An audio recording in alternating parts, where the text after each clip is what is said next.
কাশি হচ্ছে কিন্তু কফ নেই, তবু কাশি থামছে না।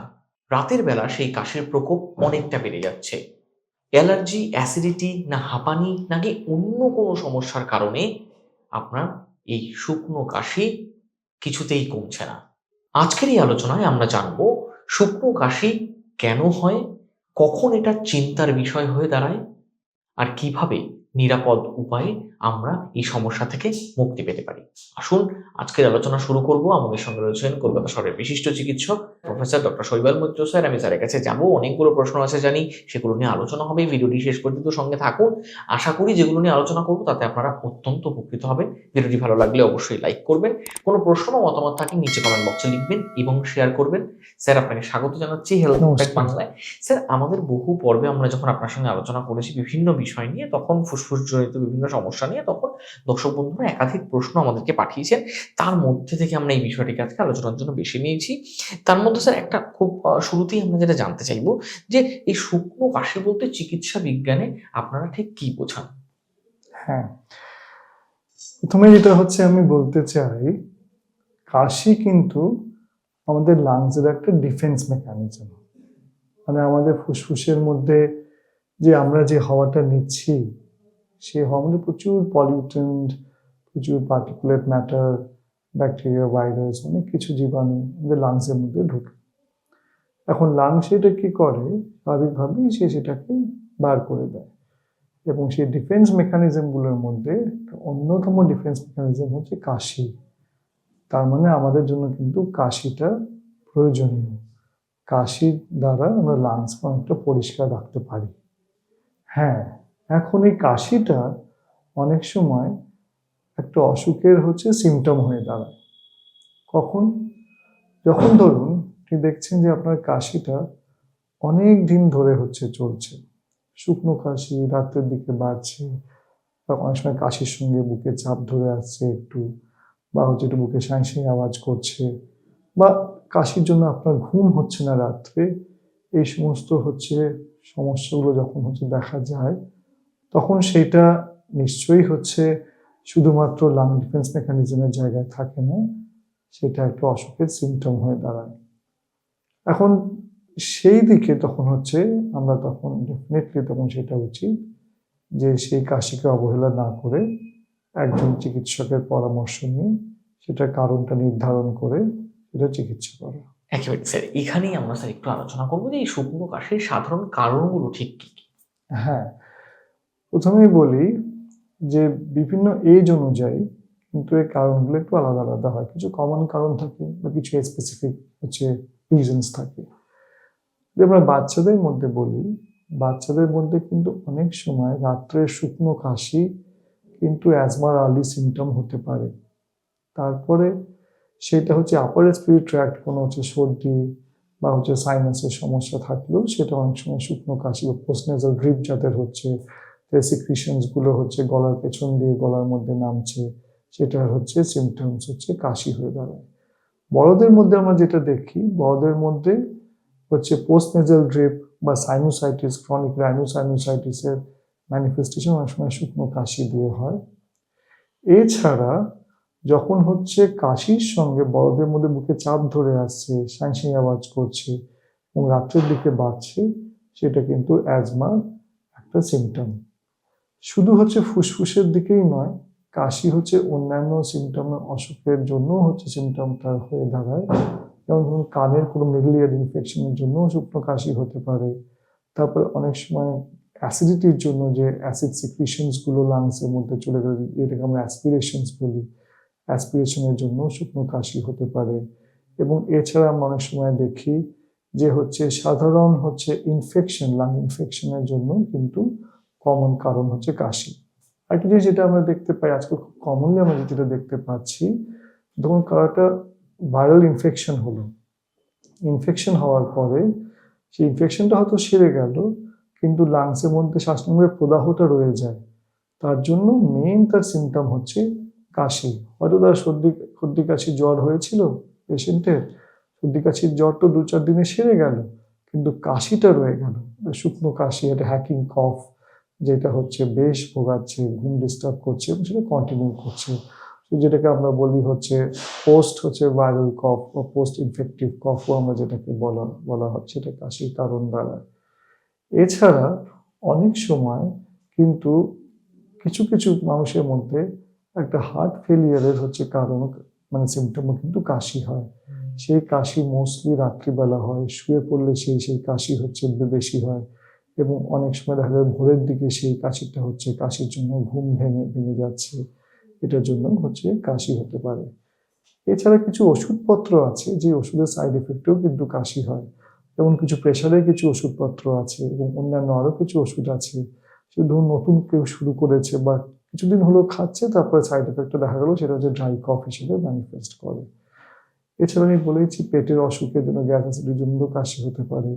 তো এইগুলো, এবং অল্প কিছু পেশেন্টের মধ্যে আমরা বলি সাইকোজেনিক কফ, যেটা অনেক সাইকোলজিক্যাল কিছু প্রবলেমের জন্য কাশি হয়ে ম্যানিফেস্ট করে সেটা। তো কাশি যেটা যদি দেখা হয়, কাশি মাল্টিফেরিয়াস কজ আমরা দেখতে পাই। এখন সেইটা সবসময় পেশেন্টের চেক আপ করে হিস্ট্রি নিয়েই নির্ধারণ করা হয় যে এই পার্টিকুলার পেশেন্টের কাশিটা কি কারণের জন্য হচ্ছে, এবং সেই অনুযায়ী পেশেন্টকে সেভাবে ট্রিটমেন্ট করা হয়। আচ্ছা স্যার, এখানে একটা জিনিস অনেকে জানতে চান যে কতদিন ধরে এই শুকনো কাশিটা চললে সেটাকে অস্বাভাবিক বা বিপজ্জনক হিসেবে ধরে নেওয়া হবে? আমরা যদি এটা সবসময় বলে থাকি, ধরুন আপনার 4-5 দিন, 1 সপ্তাহ আপনার কিছু কারণে কাশি হচ্ছে, সেটা অতটা সমস্যার কারণ নয়। ধরুন দেখা গেল আপনার 1-2 সপ্তাহ বেশি আপনার কাশি কন্টিনিউ করছে, বা কয়েক মাস ধরে কাশি চলছে, বা যেটা দেখা যাচ্ছে যে কাশিটা আবার কমে গিয়ে আবার বারবার কাশিটা ফিরে আসছে, তখনই সেটা কিন্তু চিকিৎসকের পরামর্শ নেওয়া উচিত। এই জন্য আমরা সবসময় বলি, যদি দেখছেন যে 1-2 সপ্তাহের বেশি কাশি কন্টিনিউ করছে, তাহলে কিন্তু অবশ্যই সেটা আর ফেলে রাখবেন না, এটা ডাক্তারের পরামর্শ নিয়ে সেটা কারণ নির্ধারণ করে তার চিকিৎসা করবেন। স্যার, আপনি একটু আগে যেমনটা বলছিলেন যে এই শুকনো কাশি, অনেকে এটা জানতে চান যে শুকনো কাশিটা এটা কি পরবর্তীকালে হাঁপানি বা সিওপিডির দিকেও নিয়ে যেতে পারে? মানে এটা তার প্রাথমিক লক্ষণ হতে পারে? দেখুন যেটা বলা যে কাশি বা ইটসেলফ কিন্তু হাঁপানি বা সিওপিডির সিমটম নয়। কাশির সঙ্গে অন্যান্য যখন সিমটমস গুলো থাকে, যেমন ধরুন অ্যাজমা হলে হাঁপানিতে আমরা কাশির সঙ্গে দেখতে পাই সাঁই সাঁই আওয়াজ করছে, নিঃশ্বাসে কষ্ট হচ্ছে, বুকে চাপ ধরে আসছে, সব সিমটম গুলো এবং সেটা কমছে বাড়ছে, সেটা কিছু এক্সপোজারে তখন যেটাকে আমরা হাঁপানির লক্ষণ হিসেবে ধরি। অল্প খুব কম সংখ্যক পেশেন্টের যেখানে একটা কাফ ভেরিয়েন্ট অ্যাজমা বলে একটা এন্টিটি আছে, যেখানে হাঁপানির শুধু একটাই সিমটম থাকে, সেটা কাশি, এবং সেই ক্ষেত্রেই সেটা বলা হয় 2-3 সপ্তাহ বেশি কাশি হলে ডাক্তারের কাছে দেখাবেন। আর যদি আমরা সিওপিডি বলি, সিওপিডির কিন্তু মেইন সিমটম শ্বাসকষ্ট। সেখানে শ্বাসকষ্টর সঙ্গে সেখানে পেশেন্টের কফ তৈরি হতে পারে, পেশেন্টের হাঁটাচলা করলে হাঁপিয়ে পড়ছে, সেটা সিওপিডি সিমটম।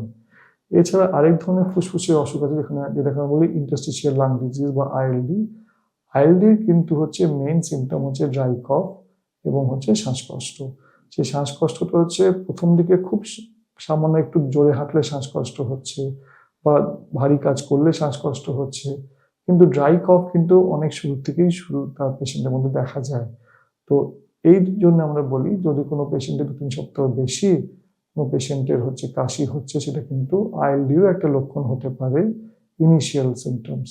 তো সেই ক্ষেত্রে আইএলডির জন্য একজন চিকিৎসককে দেখিয়ে সেটা নির্ধারণ করা উচিত।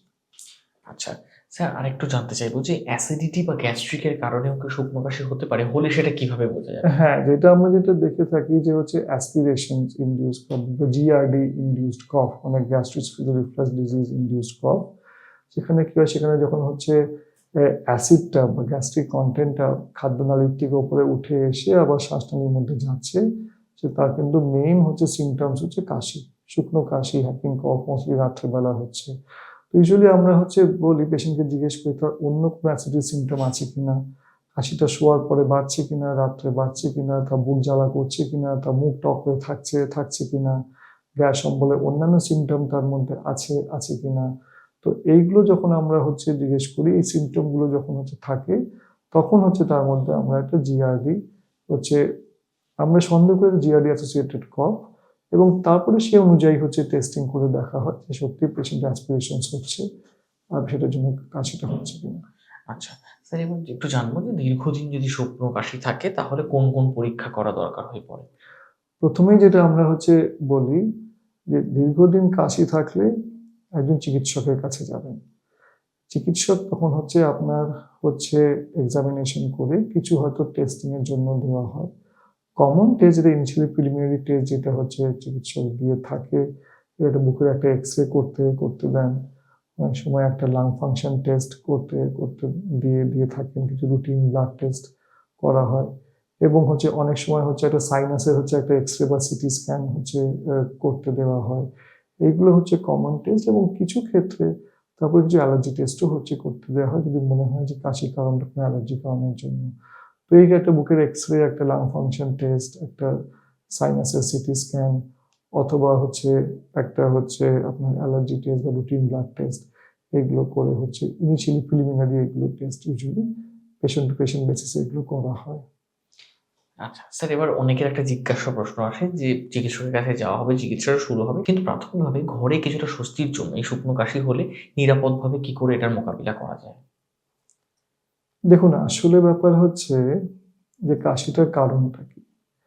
ধরুন কোনো ভাইরাল ইনফেকশনের পরে কাশিটা হচ্ছে, আমরা বলি যে কাশিটা হলে আপনার কথা কম বলবেন, আপনার ফলমূল বা ডায়েটটা প্রপার রাখবেন, জল বেশি বেশি করে খাবেন, বাইরে বেরোলে মাস্ক পরবেন এবং খুব বেশি স্ক্রিন টাইমিংটা যেন খুব বেশি না করা হয়, কম্পিউটার বা মোবাইলটা একটু কম কম ইউজ করবেন।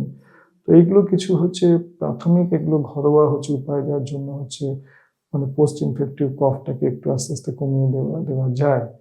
কিন্তু এইগুলো সঙ্গে যদি দেখা যায় যে কাশিটা কন্টিনিউ ডেফিনেটলি তার সঙ্গে ওষুধের প্রয়োজন। সেই ওষুধটা কি ওষুধ খেতে হবে সেটা তো কারণটা ধরেই দেওয়া হয়।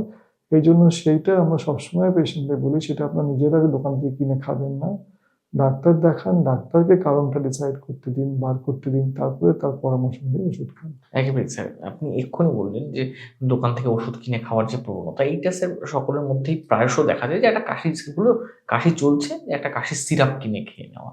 এটা কতটা বিপজ্জনক হতে পারে এবং কি কি কারণে একটু যদি বলেন? দেখুন কাশি সিরাপের মধ্যে আমরা যেগুলো দেখি সেখানে একটা অ্যান্টিহিস্টামিনস বা কাফ সাপ্রেসেন্ট এই মিক্সচারের ওষুধগুলো থাকে। কিন্তু অনেক সময় যেটা বোঝা যায় না, ভেতরে যদি কোনো ইনফেকশন থেকে থাকে, অ্যাক্টিভ ইনফেকশন, ওই কাফ সাপ্রেশনটা তো কাশিটাকে কমিয়ে দেয়। কিন্তু আমি যেটা আগেই বললাম, কাশি তো একটা ডিফেন্স মেকানিজম, বডি চেষ্টা করছে ইনফেকশনটাকে বার করে দেওয়া কাশির মাধ্যমে। আপনি অ্যাক্টিভ ইনফেকশনের মধ্যে সেই কাশিটাকে মানে বন্ধ করে দিলে ইনফেকশনটা বেড়ে যেতে পারে, একটা বড় আকার নিতে পারে, একটা আপনাকে হসপিটালাইজ হয়ে যেতে পারে। এটা এক নম্বর। সেকেন্ড থিং, দেখা যায় যে যদি হার্ট ফেলিয়ারের জন্য কাশিটা তো ন্যাচারালি এই ওষুধগুলো তো সেটা তো কমাবেই না, বরং সেটা আরো কিছু কার্ডিয়াক কমপ্লিকেশনস আনতে পারে, সমস্যাটাকে বাড়াতে পারে। তারপর যেটা আমরা বলি যে যেটা আপনার জিআরডি ইনডিউসড কফ, মাইক্রো অ্যাসপিরেশনস যেগুলো হয়। এখন এই স্বভাবত এই যে আপনার যে ওষুধ কাফ মিক্সচার্স গুলো, এগুলোর মধ্যে একটু অ্যান্টিহিস্টামিনস থাকে, একটু ঘুম ঘুম পায়। সিডেটিভের জন্য কিন্তু আপনার অ্যাসপিরেশনস গুলো বেড়ে যায়, অ্যাসপিরেশনস এর চান্সেস বেড়ে যায় এবং একটা মেজর অ্যাসপিরেশন এবং লাং ইনফেকশনের চান্স থেকে যায়। আর তারপরেও বলি যে যদি আপনার কোনো অ্যাজমার জন্য বা আইএলডির জন্য কাশি ন্যাচারালি সেটা কাশিটাকে একটা অন্যতম সিমটম, সেটাকে কমিয়ে দিলে তার ভেতরে ডিজিজ প্রসেসটাকে আপনি ট্রিট করছেন, ওটা কিন্তু আস্তে আস্তে বাড়তেই থাকে। এই জন্য সবসময় উচিত যে ওই কাপ সিরাপ কিনে আপনারা কেউ খাবেন না, ডাক্তার দেখান, তার পরামর্শে ওষুধ খান। আচ্ছা, এবার স্যার একটু শেষ প্রান্তে এসে একটু আমরা জানতে চাইবো যে এই শুকনো কাশির দীর্ঘদিন ধরে চলতে কখন একটা বাড়বাড়ন্ত দেখা দিলে কখন ইমার্জেন্সি সিচুয়েশন হিসেবে ওটাকে ধরে নেওয়া হয়? অনেক সময় বিভিন্ন রকম ওজন কমে যাওয়া বা অত্যাধিক বা শারীরিক নানা জটিলতা তৈরি হয়। কখন সেটা ইমার্জেন্সি সিচুয়েশন হতে পারে? সময় দেখবেন যে যদি লং টার্ম কাশি এবং কাশিটা কন্টিনিউ তার সঙ্গে দেখছেন আপনার ওয়েটও কমে আসছে, ন্যাচারালি এটা কিন্তু একটা বড় কোনো একটা অসুখের লক্ষণ। তো আন্ডারলাইং অনেক সময় লাং ক্যান্সার বা ক্যান্সার জাতীয় অসুখ এইভাবে ইনিশিয়াল ম্যানিফেস্টেশন হয়। তো সেই ক্ষেত্রে ডেফিনেটলি সেটা একটা খারাপ সাইন, বা কাশির সঙ্গে আপনার গলার আওয়াজ চেঞ্জ হয়ে গেল, গলাটা ধরে গেল, তারপর গলাটা ছাড়ছেই না, তো গলা বসে গেছে, গলা ছাড়ছেই না, ডেফিনেটলি ইমিডিয়েটলি সেটা আপনার ডাক্তারকে দেখানো উচিত। আর এছাড়া যদি কোনো সময় কাশির সঙ্গে শ্বাসকষ্ট শুরু হয়ে গেছে বা বুকে চাপ চাপ ধরে ধরে আসছে, বা অনেকে কাশির সঙ্গে অজ্ঞান হয়ে হয়ে পড়লেন, বা কাশির সঙ্গে বুকের সাংঘাতিক একটা খুব তীব্র ব্যথা শুরু হয়ে গেল, ইমিডিয়েটলি সেটা এমার্জেন্সি কন্ডিশন, এবং সেটাই আপনাকে ইমিডিয়েটলি হাসপাতালে বা যে কোনো এমার্জেন্সি ডিপার্টমেন্টে আপনাকে যেতে হবে। স্যারকে অনেক ধন্যবাদ জানাই। দর্শক বন্ধু, আপনারাও এতক্ষণ শুনলেন যে শুকনো কাশি অনেক ক্ষেত্রে সেটা সাধারণ মনে হলেও তার পিছনে কিন্তু অন্য কোনো জটিল শারীরিক সমস্যার সেটা ইঙ্গিত বা প্রাথমিক লক্ষণ হতে পারে। তাই শুকনো কাশি যদি দীর্ঘদিন ধরে হচ্ছে, রাতে অস্বস্তি হচ্ছে এবং কাশির সঙ্গে অন্যান্য নানা শারীরিক সমস্যা দেখা দিচ্ছে, তাহলে কিন্তু এক মুহূর্ত অপেক্ষা করবেন না। আর হ্যাঁ, কাশি কমানোর জন্য বাজার চলতি সিরাপ বা ওষুধের দোকানে গিয়ে একটা কাশির সিরাপ কিনে খেয়ে নেওয়া, এই প্রবণতাটা বোধহয় না থাকলেই ভালো হয়। স্যার যেমনটা বললেন, স্যারের পরামর্শ মেনে চলুন। যদি কোনো প্রশ্ন থাকে নিচে কমেন্ট বক্সে লিখুন। স্যারের সঙ্গে পরবর্তীতে আমরা আবার আলোচনা করব। আজকের মতো এখানেই শেষ করছি। ভালো থাকুন, সুস্থ থাকুন, এই কামনাই করি। ধন্যবাদ।